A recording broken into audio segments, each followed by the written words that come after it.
the show. Let's get started right away. We're starting off with RSPN. That's right, we're going straight into it with RSPN, Ball State Basketball. Tonight we are victorious, champagne pouring over us. All my friends were glorious. Tonight we are victorious.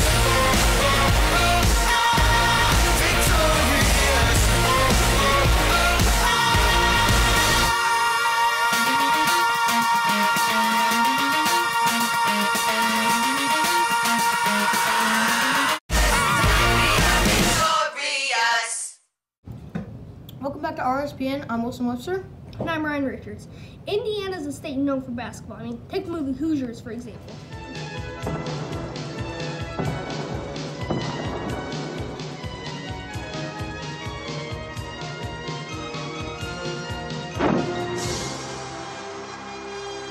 Now, while Indiana is primarily known for high school basketball, they have the Pacers for the NBA. I mean, their motto is "We grow basketball here." If that doesn't say that Indiana is a basketball state, I don't know what does. But in Indiana, there's also some successful college programs. For example, we have Notre Dame, Indiana, Shooting the technicals. Looky here. Bobby Knight is through. And our subject for this episode of RSPN, Ball State.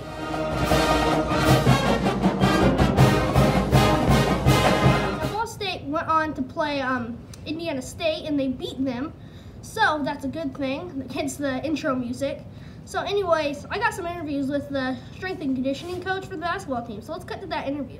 Okay, so we're here with John Heide, who's the strength and conditioning coach here at Ball State. So now we're going to go into our first question. So how does the Ball State basketball team train differently than other athletic teams here at Ball State? Well, different teams train in different ways depending on the demands of the sport themselves. So the basketball team, they do a lot of high intensity stuff since they're constantly moving.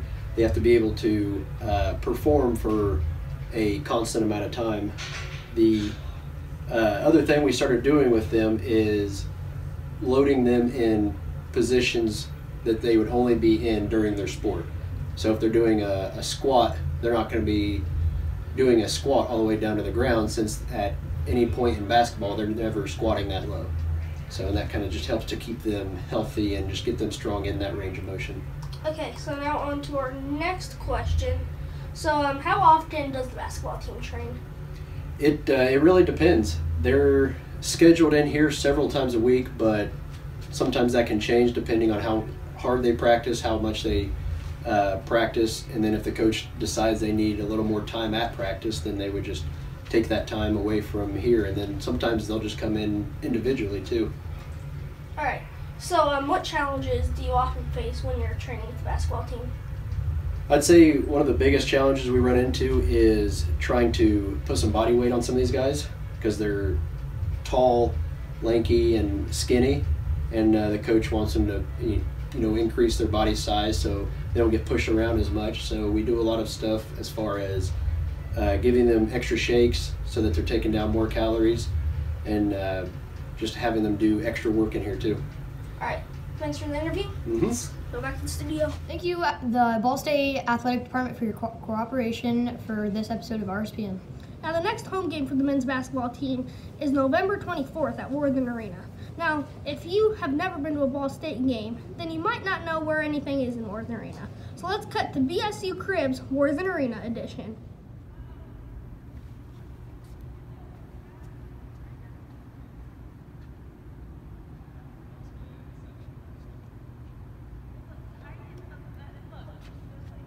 Okay, I didn't see it there. You're doing that BSU Cribs thing, right?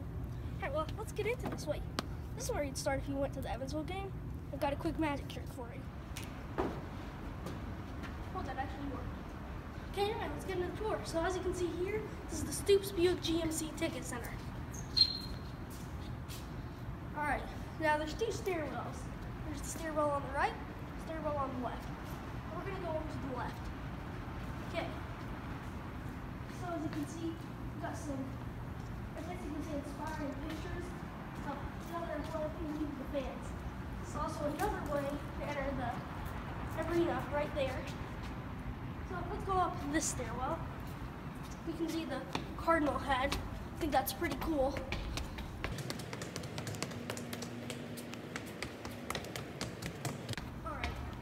up here where you would get to your seats at. So more stuff right here. This is the Hall of Fame. All of the great coaches and players are up on this. Now, if you're ever going here on a normal day, just to walk or jog, right here you can see some trophies that Ball State basketball has gotten. Got the nets for those games. Over their very successful lifespan here at Ball State. Make sure you check that. You don't want to be going to the wrong seat. Now, around this area, you got men's bathrooms back there, women's back there. Bathrooms are spread throughout the arena. TV screens spread throughout the arena. Now, these TV screens show basic information for if you're walking around. They also can show schedules, stuff like that. Okay. All right, we're approaching the Dr. Don Shondell Practice Center. It's a recent addition to Worthing Arena. It's a practice facility for both basketball and volleyball. Practice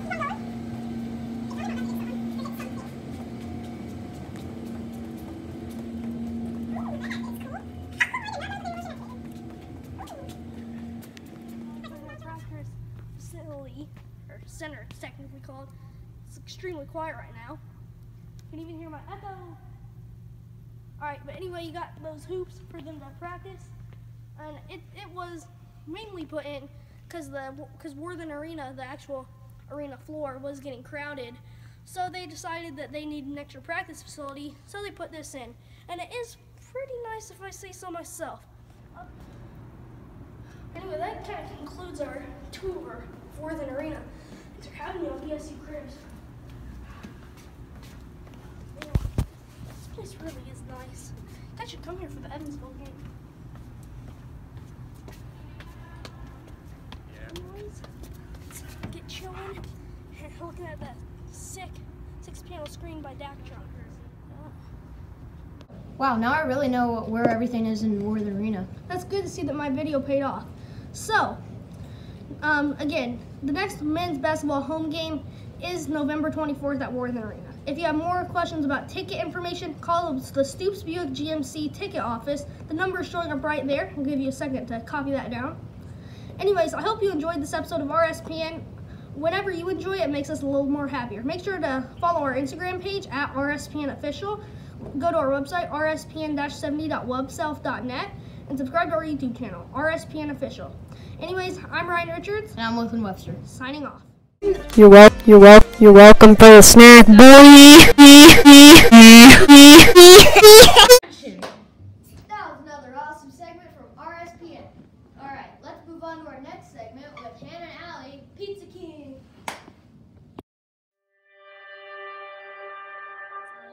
And today we're going to be interviewing teachers and students and asking them about their opinions on Pizza King, and we're going to get a few live clips from Pizza King.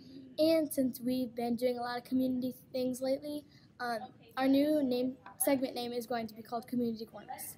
Hope you like the segment. So we're going to ask him some questions about Pizza King. Oh, yes. Favorite. Question 1. Have you ever been to Pizza King? I've been to Pizza King. I've been there a lot. I love it. Second question, what's your favorite thing there? My favorite thing at Pizza King is the barbecue and sausage. Love it. Third question, is Pizza King your favorite place to get pizza from? Absolutely, 110%. Why Love do it. you like it so much? I just love the taste of it. Crave it. Okay, thank you. I'm with Ava McCammon, and I'm going to be asking her a few questions about Pizza King. Have you ever been to Pizza King? Yes. What's your favorite thing to get there? Breadsticks. Is it your favorite place to get pizza from? No, because I don't like the pizza. Okay, I'm with Mallory, and I'm going to be asking her a few questions about Pizza King. Have you ever been to Pizza King? Yes, I go like every month with my friends after school. What's your favorite thing to get there? I like the breadsticks and the pepperoni pizza. Is it your favorite place to get pizza from? Yeah, one of my favorites. I'm going to be asking her a couple of questions about Pizza King. Your first question is, have you ever been to Pizza King? Yes, I have. Your second question is, what do you get there? What's your normal? So I like their breadsticks a lot, and then I'll just get like a cheese pizza. Is Pizza King your favorite place to eat pizza? No, it's not, but it is one of my favorite places, but it's not my number one. All right, thank you.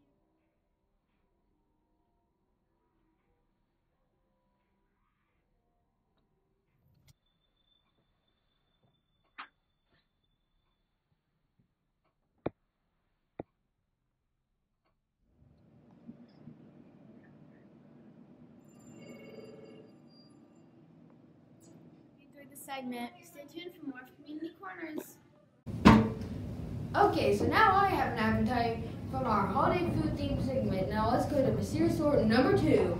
They have an interview from someone who had a pretty bad experience from the door, and we will uncover more secrets of the school right now. What's behind that door? Does it bark? Does it roar? Does it do any more? I said, what's behind that door? What's behind that door? Da da da. Does it bark? Does it roar? Does it do something more? I want to know what's behind that door. Yeah. Welcome to part 2 of the Mysterious Door.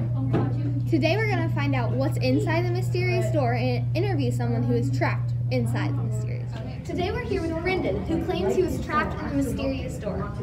What do you remember from your trip into the mysterious door? I went in there and it looked like a janitor's closet because there was a lot of weird stuff in there. Like what? Clorox cleaner thingies. There was like 3 desks in it and shelves. Okay. Why did you go into the mysterious door? Because I was Pokemon. Okay. Do you have any proof that you were inside the mysterious door? Yes, we have on my face. Okay. Are you the reason that the door is now locked? Oh yeah, I'm a big reason, yeah. Okay. How long were you in the mysterious door? I don't know, maybe 3 minutes or 4. Who found you and got you out? Ryan Richards.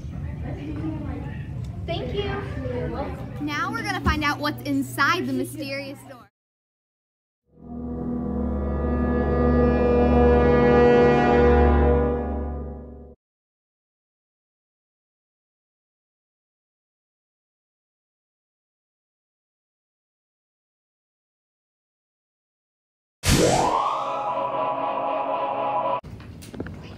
Last time we had a Mysterious Door segment, it was a big cliffhanger. Next is Christy and Layla with Band and Veterans Day. Hi, I'm Layla. And I'm Christy. And today we're going to be talking about bands. Now we're going to go to Mr. Miller and the playing of tabs.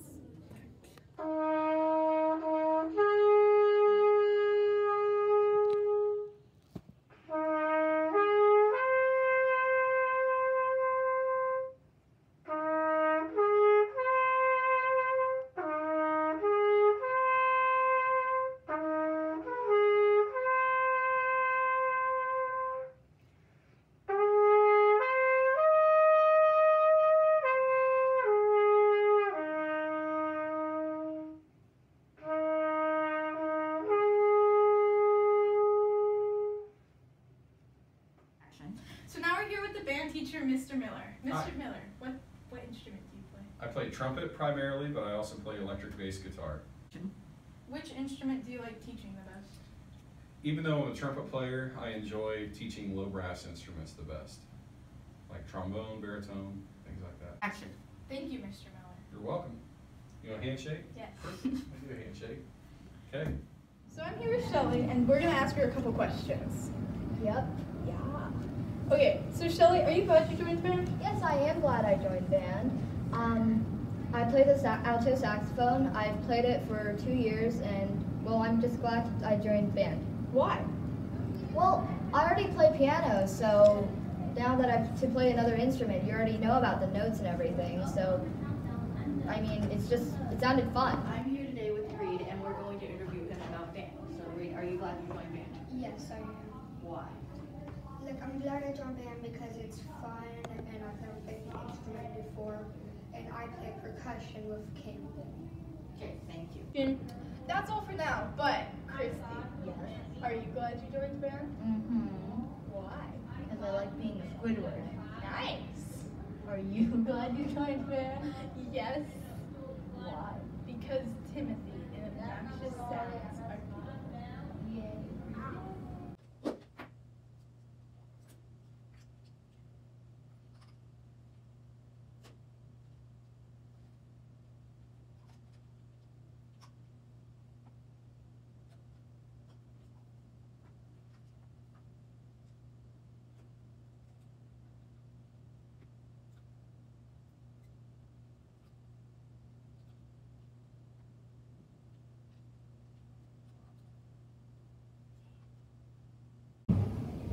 Great segment. Now on to some words and wisdom. Next up is Words of Wisdom with your host, Gavin Case.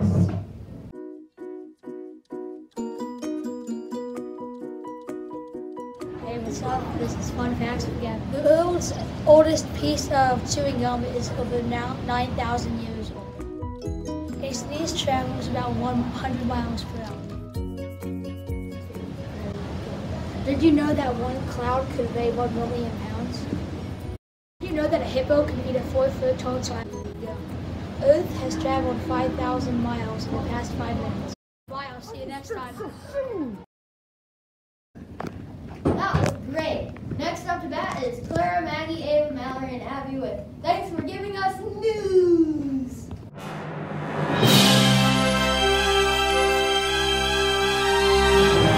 Welcome to the Thanksgiving edition of Hilarious Holidays. I'm Mallory. I'm Ava. And in this video you'll see 3 types of people on Thanksgiving and some interviews on what people do on Thanksgiving. And maybe you'll see what type of person you are on Thanksgiving in this Hilarious Holiday segment. We hope you enjoy this segment. Without further ado, let's get started. The person that's probably me. The person that who eats way too much. Thank you. I love myself a big turkey. Can I have another one? 1, 2, I'm out. I'm here to read and we're interviewing about me. Are you glad you want to do it? I just need my food. Is the person who's Always super excited. Let's go to the person that's always on their phone. Me?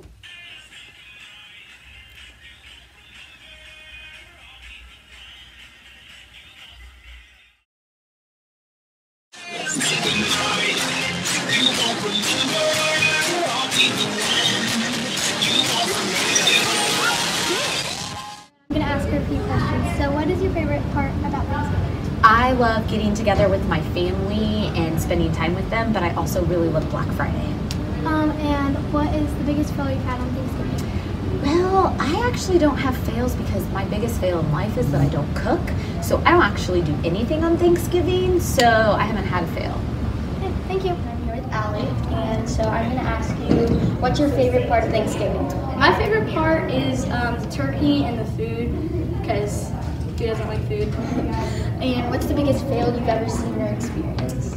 Well, we usually go to my grandma's house, so one time her dog ate part of the chicken and the turkey, so that was pretty sad, but yeah, it's probably the biggest one. I'm bringing you breaking news on Channel 4.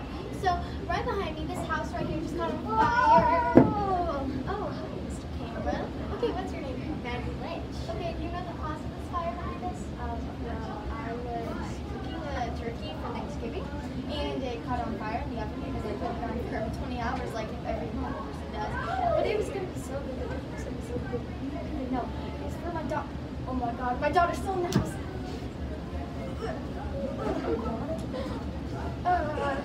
Okay, you gotta go. See you later. okay, that's breaking news. But I have an even better one. Okay, let's hear it. Who is never hungry on Thanksgiving? I don't know. No. The turkey, because he's always stuffed. Oh, yeah, that was a pretty good one. Well, thanks for watching. Hope you enjoyed, and don't eat too much on Thanksgiving like Mallory did. Bye!